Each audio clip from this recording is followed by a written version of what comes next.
Tuesday, 2:46 p.m., the marble floor of Bridgemont. Financial's downtown branch was so polished it reflected the soles of every shoe that dared walk on it. Fluorescent lights hummed overhead. Everything about the place screamed exclusivity. That's when she walked in, a black woman in a chestnut blazer, heels clicking softly against stone. No jewelry, no assistant, no big entrance. Nobody greeted her. Nobody offered help. In fact, the receptionist didn't even lift her eyes from the screen. She moved with that rare kind of quiet. Confidence. The kind that doesn't need to ask for. Permission to exist. The kind that was learned the hard way. But to the people behind the counters, she was just another woman who didn't belong. "Ma'am," the receptionist finally said, her tone clipped. "Do you have an appointment?" That woman smiled faintly. Calm, unbothered. "I'm here for an internal audit. I'd like to speak with your branch manager." That was the moment Derek Maddox stepped out of his glass office. White. MBA from somewhere he liked to brag about. Fresh haircut, custom suit, big energy. He saw a hand didn't even blink. No alarm, no recognition. It's just calculation. One look. And he decided exactly who he thought she was. "Ma'am." "This is a private banking institution," he said, voice projecting across the lobby. "You can't just stroll in off the street demanding to see managers. That's not how this works. Customers." Glanced up. Phone started recording. Even the security guard shifted his stance. The woman remained perfectly still, unshaken. She set her leather briefcase hand-stitched, dark mahogany, on the nearest customer table. Initials NE were subtly embossed near the latch. Maddox didn't notice. He was too busy putting on a show. "You people come in here all the time thinking you're owed something," continued louder. "This bank doesn't operate on handouts or social media complaints, you people." The words hung in the air like a slow leak of poison. Nobody laughed. But the phones kept recording. Across the lobby, a college-aged woman whispered into her phone camera, "Oh my God, did you just say that? I'm live right now. I'll better see this." The woman still didn't flinch. She simply reached into her handbag and pulled out a steel gray iPhone. Its case engraved with 3 subtle letters, NE. She tapped a single name, waited for the call to connect. Double quotes, "Dr. Naomi Ellison," she said. Quietly, code Indigo. "Bridgemont downtown." Immediate response. She ended the call in under 10 seconds. Slid the phone back into her bag. Maddox let out a sharp, mocking laugh. "What you calling your boyfriend? Or maybe your lawyer?" "That's cute." He turned to the guards. "Escort her out. Now, she's trespassing." The taller guard, Ortega, looked unsure, but he moved forward anyway. That's when it happened. A sleek black SUV, with no plates, screeched to a halt outside the building. It double-parked in a fire lane. From the passenger side, a man in a gray, tailored suit jumped out, sweat already forming on his brow. He sprinted through the glass doors, eyes frantic. "Where is she? Where is Dr. Ellison?" Everyone froze. Maddox turned slowly. "Wait, who?" The man, Victor Delaney, Regional VP, spotted the woman standing near the center of the lobby. His face went white. "Dr. Ellison?" he gasped. "Ma'am, oh God, I am so sorry." The receptionist's mouth dropped open. A bank teller backed away from her window. One live stream viewer count spiked. 18,000. People watching live. Someone whispered near their phone camera. "Wait, are they saying she owns the bank?" Maddox's posture crumbled. His mouth opened. Nothing came out. The woman, Dr. Naomi Ellison, turned to him with a look so calm it could have frozen fire. "I believe you said something about people like me." And in that moment, Rec Maddox realized he hadn't just tried to kick out a customer, he had tried to kick out the founder, the majority shareholder, the woman who owned 90% of the entire institution, and the whole world had just watched him do it. For a few heartbeats, the lobby was dead silent. Phones stopped recording.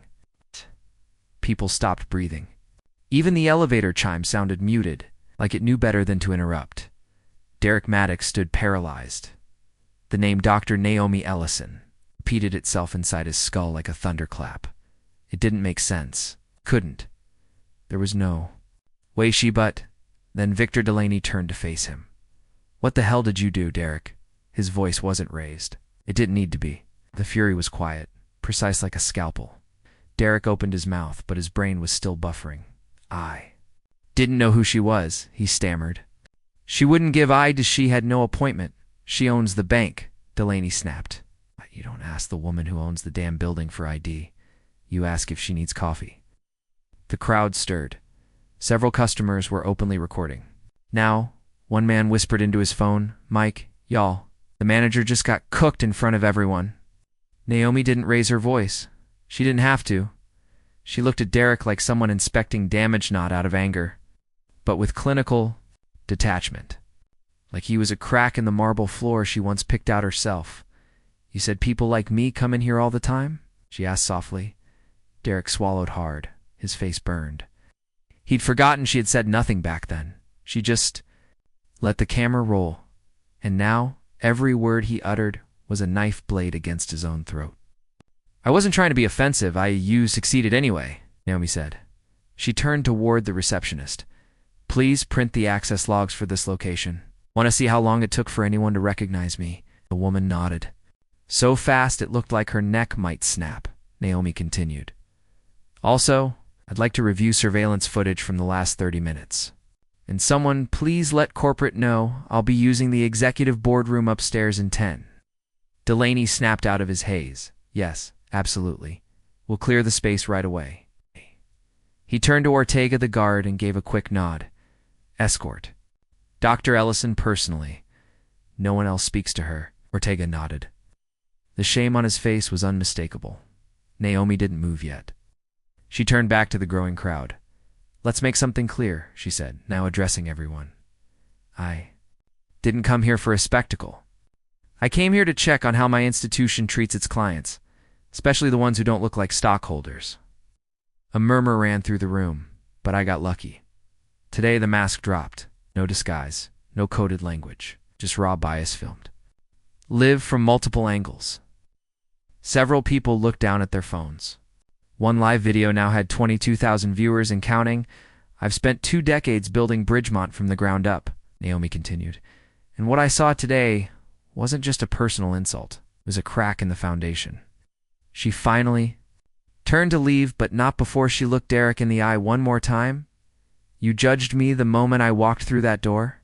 The only thing you got right is that I wasn't just another customer. I'm your boss." She walked past him like smoke through stone. Upstairs, the elevator doors closed with a soft click behind her.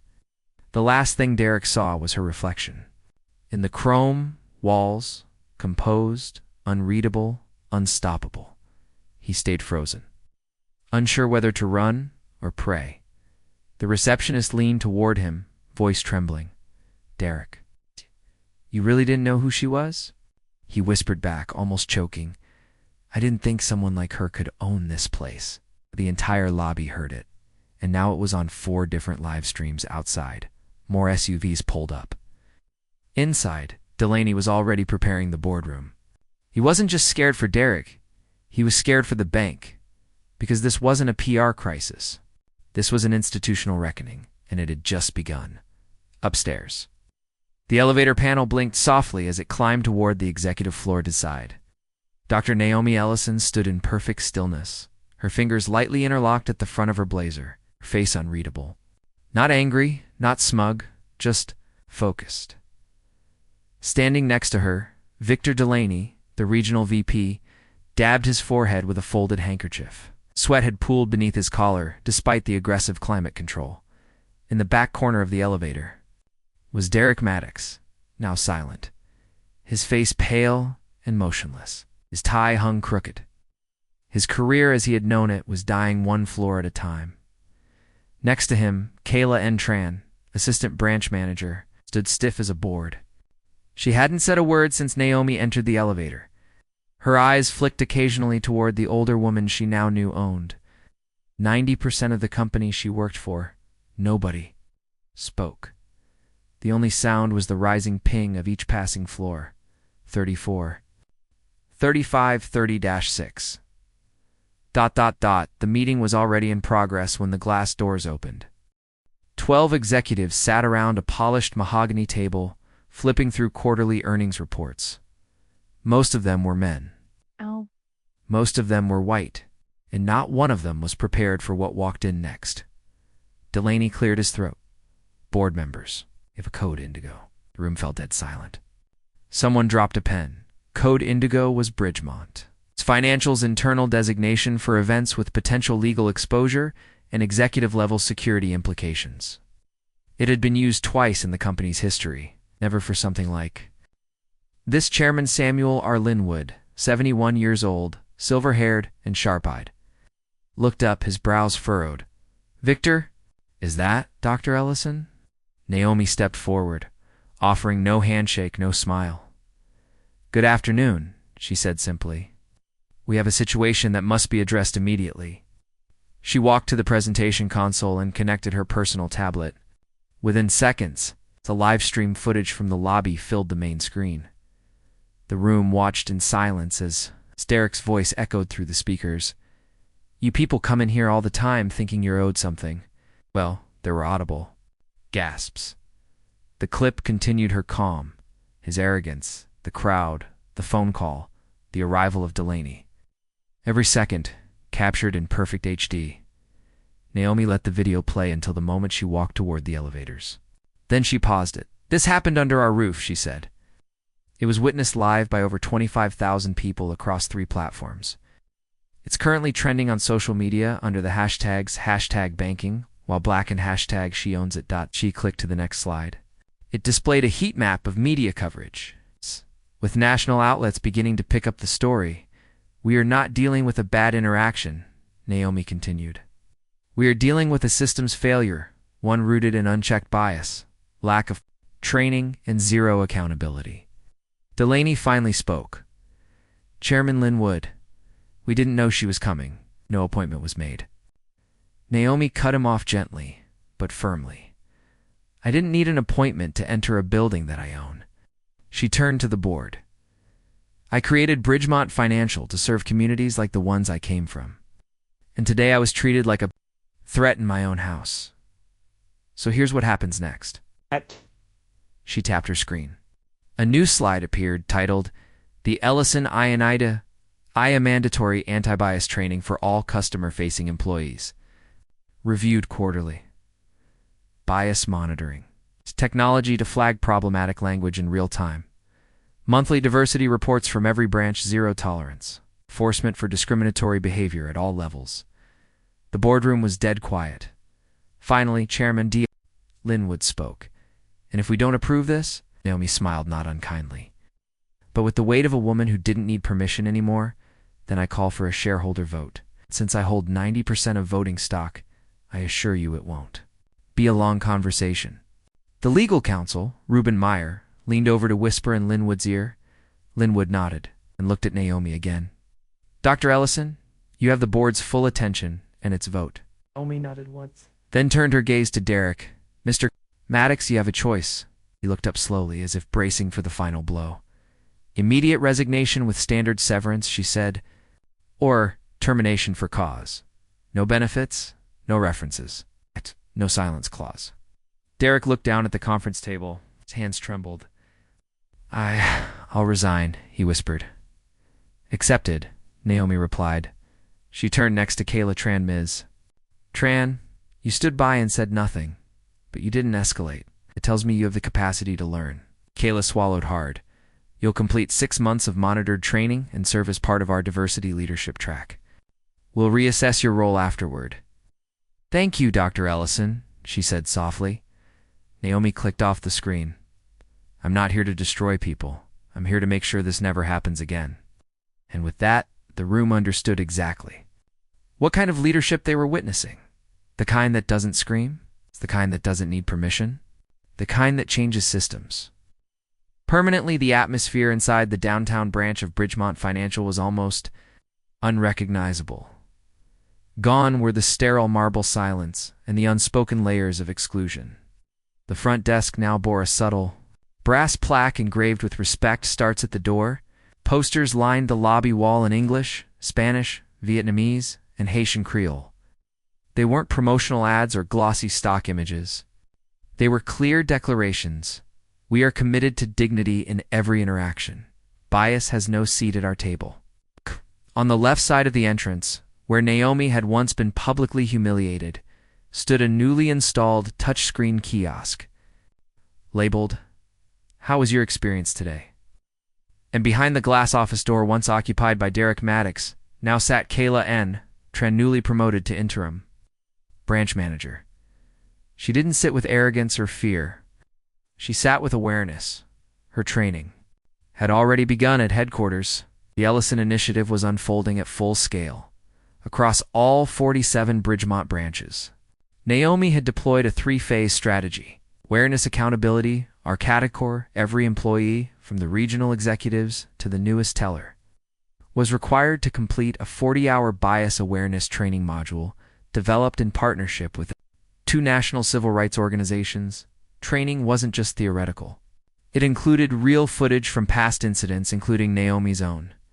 Anonymous role-play scenarios, interactive feedback simulations, listening sessions with community members who had experienced financial discrimination resistance was expected. But something unusual happened. It worked. People cried during the modules. They got angry. They argued. Then they listened. They wrote follow-ups. Some called Naomi directly to apologize for past things they hadn't even realized were wrong. One regional manager said in a post-training survey, "I realized I've been more afraid of offending white clients than of alienating black ones." That's not neutrality.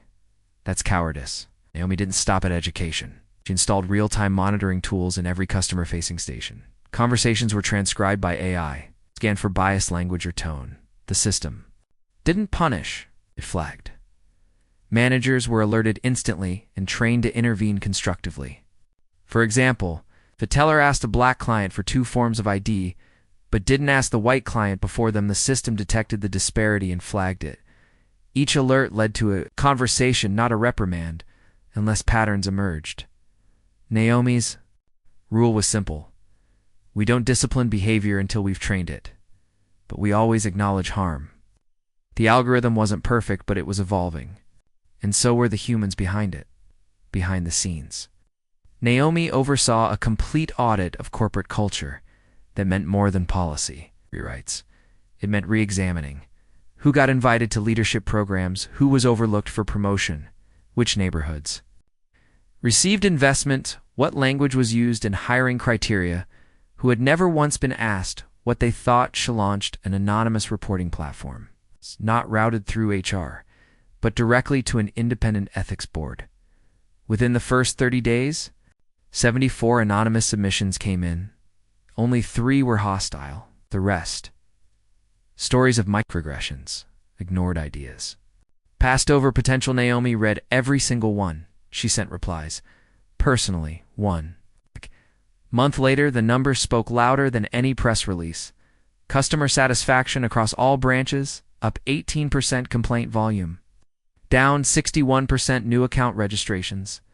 Among minority customers, up 34% internal promotions from underrepresented staff, up 46%, but the most surprising metric, employee retention. Bridgemont had long suffered from silent exits, especially from employees of color. Now, exit interviews had slowed to a trickle. For the first time, people wanted to stay, because the culture didn't just change, became clear.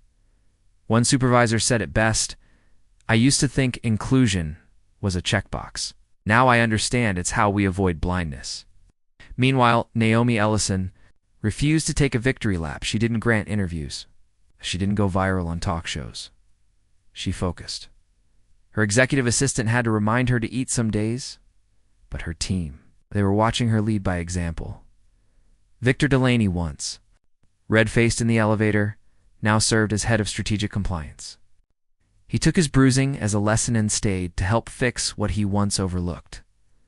Evan Ortega is the quiet security guard who had once been seconds away from forcibly removing Naomi, now trained every new hire on what it meant to see people beyond. First glance, in one orientation session, He told a room full of fresh recruits, "Bias doesn't always scream. Sometimes it whispers, and we follow it without knowing." Bridgemont doesn't do that anymore. But not everyone thrived in the new era. Derek Maddox's resignation had been quietly filed within 24 hours of the board meeting. He never spoke to the press, but word traveled. 3 weeks later, he applied for a position at a small community credit union in Iowa. During the interview, the hiring director asked, "Do you believe unconscious bias should be a firing offense?" Derek stared at the floor and didn't answer. He didn't get the job. A few months later, he quietly enrolled in a graduate program in diversity, equity, and inclusion studies. His thesis began with the sentence, "I once thought I was the victim of a culture war.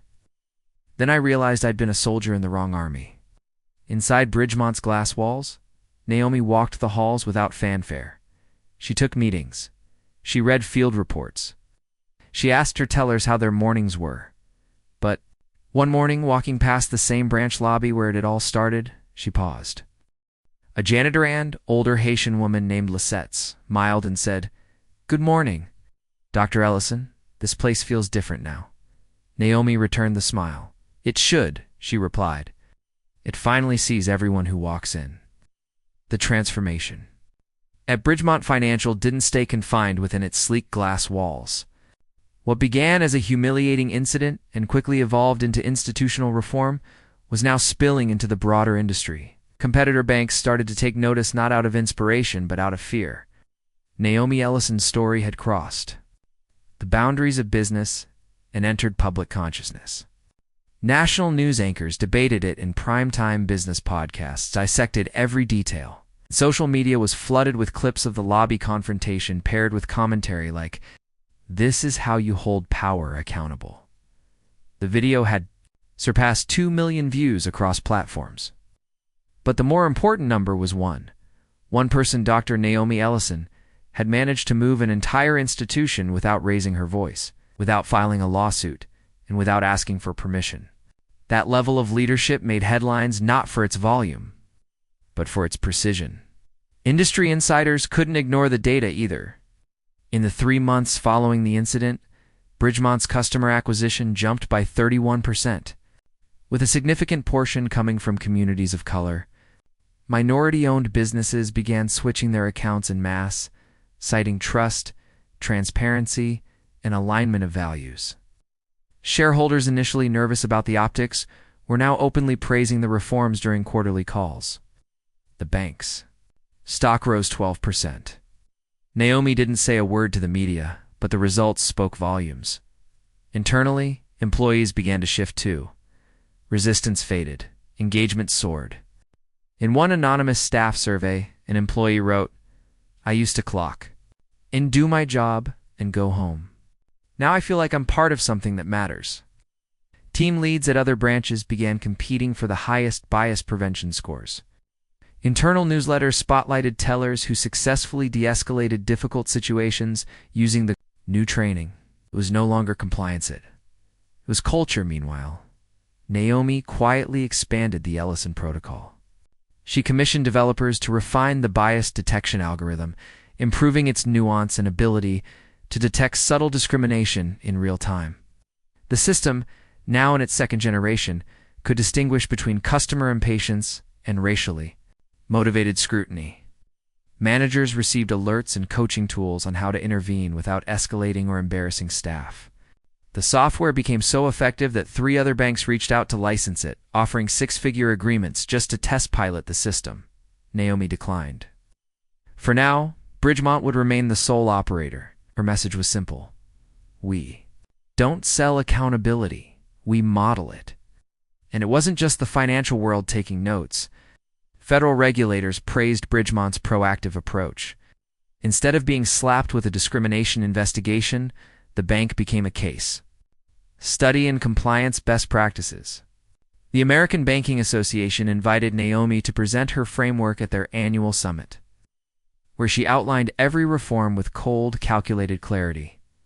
Her keynote wasn't emotional, it was architectural. She explained how structural change required more than good intentions.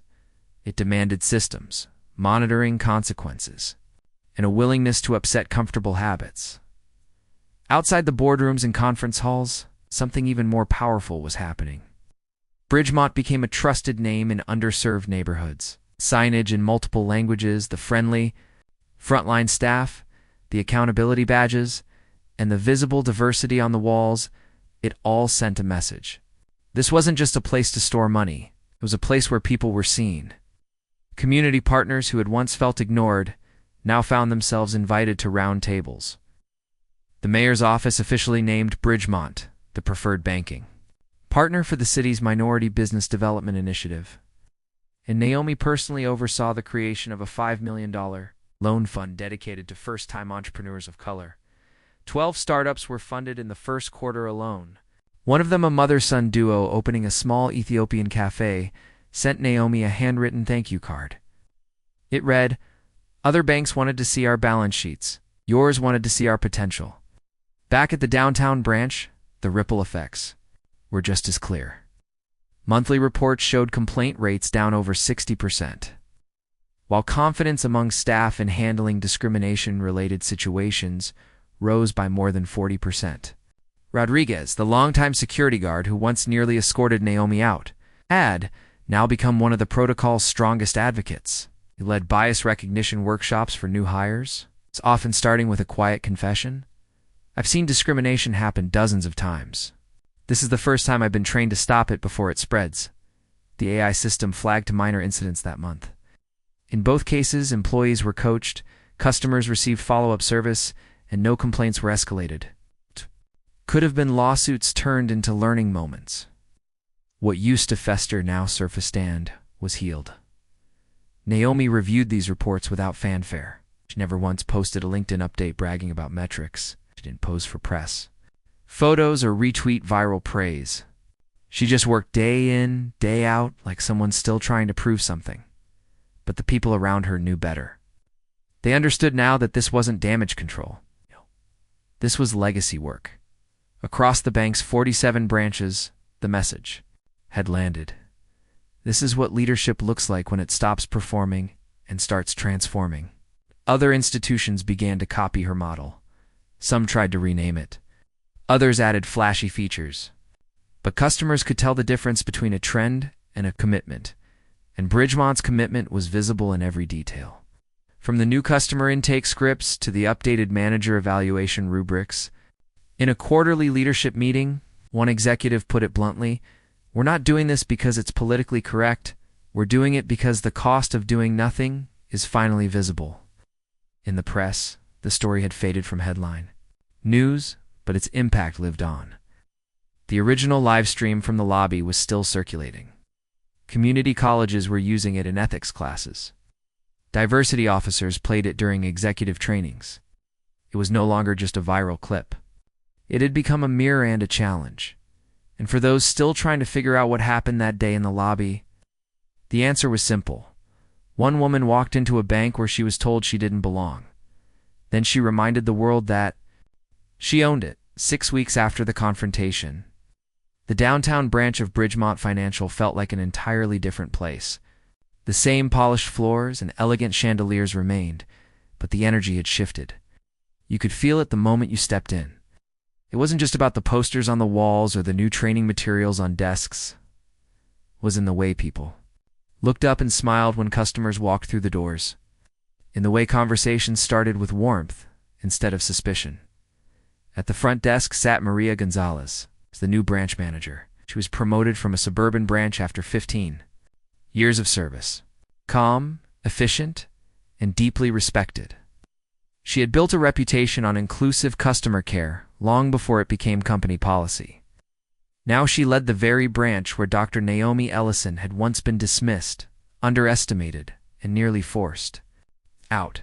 And she was determined that what happened that day would never happen again. Her office was humble compared to the oversized ego of its former occupant. No dark leather chairs, no locked doors. It's just a small framed quote on her wall that read, "Every person who walks through our doors deserves our best." Maria lived by that every day. She reviewed morning metrics with quiet intensity, checked in with every team member, and made sure everyone, not just high-net-worth clients, felt seen. Across the room, Kayla Tran approached her desk holding a tablet. She had just completed her 6th week of mandatory bias training and now helped compile monthly diversity reports. She no longer moved with hesitation. Her voice was steady as she presented the data. Customer satisfaction was up 18%. Complaint reports had dropped by more than 60%, and employee confidence in handling difficult situations had increased by 41%. Maria scanned the numbers carefully. "Any concerning incidents?" she asked. Kayla nodded once. 2. Both flagged by the AI system. One involved a teller asking an elderly Asian customer to repeat himself several times, even though he spoke perfectly clear English. We treated it as a coaching opportunity. The teller received immediate feedback, and the customer was offered a personal follow-up call. Maria smiled slightly. "Good, that's exactly what the system is here for. Prevention, not punishment." Ellison Protocol, now fully implemented, had become part of the daily rhythm. The training sessions continued monthly. The monitoring tools worked quietly in the background, flagging subtle issues most humans would miss. An anonymous reporting system encouraged staff to speak up without fear. Every complaint, no matter how small, was taken seriously, and it was working. Even Rodriguez, the security guard who once stood silently during Naomi's confrontation, had stepped into a new role. Now, he trained incoming staff on intervention and response. His 15 years of experience made him an ideal mentor. During one orientation session, he stood in front of a group of new hires and said, "I've seen discrimination dozens of times, but until now, I never had the tools or the permission to stop it before it did damage." The Ellison Protocol changed that. His sessions weren't theoretical. He shared real stories from his years on the floor. Times when bias went unchecked. Times when silence became complicity.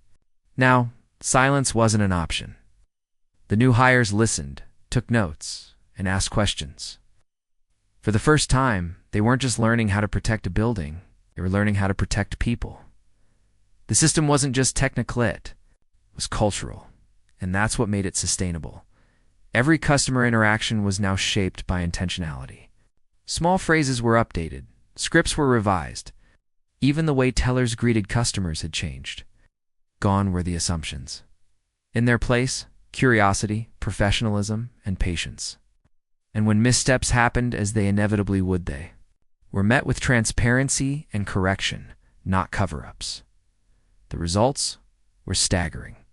Bridgemont's public image had undergone a complete reinvention. New account openings had increased by 31%. Minority business clients were flocking to the bank, many citing trust and values alignment as their reasons. Their social media continued to buzz not just with clips of the original incident, but with praise for the bank's transformation. Customer testimonials poured in. The words welcoming, respectful, and heard appeared again and again. Business journals started calling it the Bridgemont turnaround. Forbes ran a full-length feature titled "How One CEO Turned Discrimination into Industry Leadership." In it, Naomi's reforms were analyzed as a blueprint for modern financial institutions. The article concluded with one line that echoed: "Across the corporate world, the Ellison Protocol isn't just a diversity program, it's a business strategy, and it was proving profitable. Revenue had surpassed projections. Customer retention was up, employee turnover was down. The protocol had cost $4.7 million to implement, but within 2 quarters, it had already generated more than $8 million in new business. At the regional level, other branches began competing for the highest compliance and culture scores. Monthly, rankings became a source of pride. Teams held internal workshops. Employees shared ideas and challenged each other respectfully. The bank had become not just a safer place, but a smarter one." Back at the downtown branch, Maria reviewed another report while sipping her coffee. "Rodriguez is requesting funding to expand his training program," she said to Kayla. "Let's do it," Kayla replied immediately. "He's already had 6 other branches ask him for his materials." Maria nodded. "We're not just changing how we bank. We're changing how banking is taught. They both paused at that. It wasn't pride, it was clarity, because they understood this wasn't a PR recovery. This wasn't a one-time cleanup. This was legacy in motion. The woman who had been humiliated in the lobby had chosen not to destroy. She had chosen to rebuild stronger, clearer, and publicly. And that choice was now reshaping careers, systems, and expectations nationwide. It hadn't been easy. There were hard conversations, moments of defensiveness, staff who didn't make the transition. But Naomi's philosophy remained steady. We don't expect perfection, but we demand growth. And that growth was real in the following quarter. Naomi would receive the National Diversity in Banking Award and 3 speaking invitations from major conferences. But she declined 2 of them. Her team asked why. She simply said, "We still have more work to do." Because for her, this was never about applause. It was about alignment. And her vision was now moving through every hallway, every handshake, and every decision made in the name of Bridgemont Financial. 1 year later, Dr. Naomi Ellison stood in the same marble lobby where everything had once gone so terribly wrong. But today, it looked nothing like the battleground it had been. The air felt lighter. Laughter echoed from across the room. The walls, once lined with silence and tension, now displayed community art, multilingual welcome signs, and framed stories. From local customers, it wasn't just a bank anymore. It was a place people were proud to walk into. The occasion was Bridgemont Financial's first annual Diversity and Inclusion celebration. It's held right here at the branch where Naomi had been.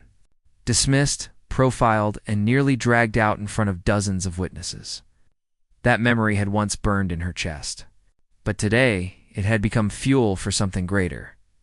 Maria Gonzalez, now fully confirmed as branch manager, stood at a podium near the entrance, addressing a room filled with employees, community leaders, and clients.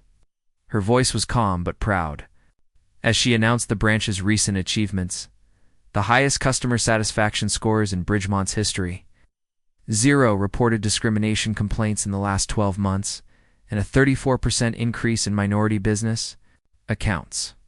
Every stat was met with applause, but what resonated most were the stories behind them. Nearby, Sarah Martinez, the same woman who had live-streamed the original incident, stood beside a small camera crew, capturing the celebration. She wasn't just an observer anymore. After the video went viral, Bridgemont had brought her in as a paid consultant for community outreach. Her voice had helped spark the change, and now it helped document it. As she panned across the lobby, she spoke softly into the mic. 1 year ago, this was the place where a black woman was publicly humiliated. Today, it's where we celebrate the change she built. This is what redemption looks like when it's done right. Rodriguez, the security guard who once stood unsure and silent, took the microphone next. Now head of security training for all Bridgemont branches, he addressed the crowd with the clarity of a man who had faced his failures and grown from them. Silence enables discrimination, he said. Speaking up prevents it. I've learned that the hard way, and I teach it every day. The room listened not out of obligation, but out of respect. Because the numbers were impressive, yes. But what really mattered was the culture. Employees no longer whispered their frustrations behind closed doors. They spoke openly. They intervened. They held each other accountable. Bridgemont had become a model not because it pretended to be perfect, but because it had learned how to respond to imperfection with honesty and action. Naomi didn't take the stage. She didn't need to. Her presence was enough. She greeted employees with warmth, asked about their families, and shared quiet words with customers whose lives had been changed through the new small business loan programs. The Minority Business Loan Fund, which had started with $5 million, had now helped launch over 40 startups. Entrepreneurs who once couldn't even get a meeting at other banks were now sitting in boardrooms, growing payrolls and giving back to their neighborhoods. But the transformation didn't stop at Bridgemont. 17 other banks across the country had formally adopted key pieces of the Ellison Protocol. The American Banking Association featured it as a national model. The Federal Reserve appointed Naomi to its Community Development Advisory Council. Universities began teaching her leadership case study in MBA programs, even international banking. Conferences requested her insight. The story had spread across 12 languages, but at its core, it was still personal, and it wasn't just policy, it was people. Derek Maddox, the former manager who had sparked the incident, had vanished from the industry for a time, but after 8 months of reflection and hard conversations, he quietly enrolled in a graduate program focused on diversity and inclusion in financial services. His thesis began with a sentence no one expected: "I can't undo what I did, but I can ensure others learn from it." His name would never again appear on a glass office door, but his voice now helped train future professionals in recognizing their blind spots before they became headlines. Kayla Tran had risen to become Bridgemont's regional diversity officer. Her journey from passive bystander to active reformer was now featured in the company's internal training videos. She often said, "The incident that almost ended my career became the catalyst that saved it." And as the celebration came to a close, the room grew quiet for a final moment of reflection. Sarah looked into her camera one last time. This started as a live stream, but it became a blueprint. And it proved one thing we should never forget: when people in power actually listen, change is possible. Naomi watched from across the room, hands folded gently, a small smile resting on her lips. She wasn't thinking about the applause or the press or the numbers. She was thinking about dignity, the kind that's stolen in an instant and the kind that takes years to restore. She had reclaimed hers, not through revenge, but through structure. Through clarity, through leadership, the world outside continued its usual rhythm. But inside that lobby where she had once been seen as a threat, Omi Ellison now stood as a symbol, not just of survival, but of transformation, and that was something no one would ever mistake again.